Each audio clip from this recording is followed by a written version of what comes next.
Wonderwoods is a game about collecting mushrooms, and growing up on the Italian Alps, I did go hike in the forest with my grandfather, who was one of my favorite persons, looking for mushrooms. And so this game has brought back some really, really sweet memories for me. So, you have four boards, like the ones that you see here. I'd say it's not like the ones that you see here, each associated with a specific kind of mushrooms and also with super cute mushroom meeples. So these cuties here. Each type of mushroom is also associated with a set of four cards with the values 1, 3, 5, and 7. At the beginning of the game, you shuffle each set separately, and you place one under, that was the wrong one under each kind of mushrooms. So that sets the actual value for the kind of mushroom. For example, the value for this kind is 5, but we don't know that at the beginning of the game. No one does. So, and that's one of the key elements of the game of bluffing, logic, and deduction. So we place there, those cards there, and then we shuffle together all of the remaining cards, and we give them to different players. And of course, you get a different hand of cards depending on the number of players. Now I know, for example, that this card there could not possibly be a 7, could still be a 5, so that's pretty sweet. I know that for this kind of mushroom cannot be a 3 or a 7, maybe a 1, maybe a 5. I do not know. And other players, of course, have their own hand of cards, so they know a different kind of information. Each player starts with 5 baskets, 2 can be acquired later in the game, and they alternate taking turns. When it is your turn, you will place baskets on one of the boards, starting from the leftmost available column and filling it all with your baskets, and if you cannot fill it all, then you cannot place baskets there. For example, I decide to place a basket there. When I fill a column on a board, I collect one of the corresponding mushrooms. Next player wants to go there, and now to fill the leftmost column, they need to commit 2 baskets to also collect this. Next player wants to go there and collects one of these.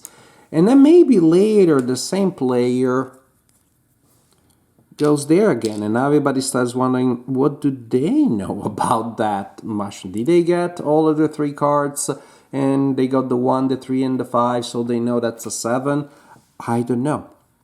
That's the logic bluffing element. So a round continues until players have placed all of their baskets, or until they cannot, because later there are only bigger columns available and no one can fill one up.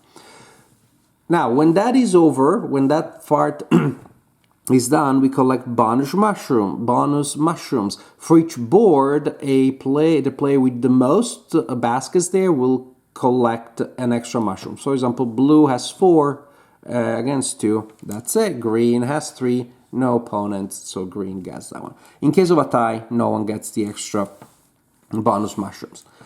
Then we have the sharing information phase, in which you can choose to share one of your cards. So first, all people want to do that, they commit by placing one face down, and then everybody reveals their card at the same time. Now we all have that extra information, and the reward for doing that is you get an extra basket from the 2 that were set aside at the beginning of the game.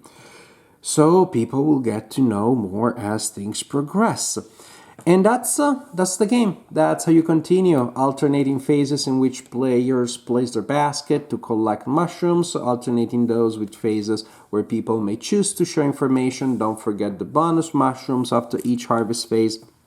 You continue like that until 2 kinds of mushrooms, at least 2, have been collected entirely.